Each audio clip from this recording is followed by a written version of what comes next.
In this section, we'll review the questions that will determine your dependency status.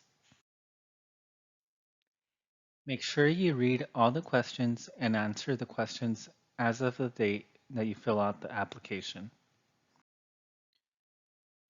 In question number 52 and 53, you will be asked if you provide financial support for children or dependents, people other than your children. Please note that you must provide more than 50% of financial support for a child or a dependent to respond yes to those questions.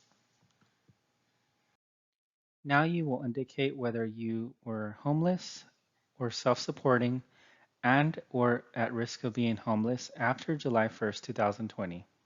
If you answer yes, your university or college may ask for additional information to verify your situation. Lastly, if you are in foster care at any time between the ages of 16 to 18, you may qualify for an additional grant called a Chafee Grant. Once you have answered all the dependency questions, if you answered no to all the questions, you are considered a dependent student for financial aid purposes, and you must provide parents' information.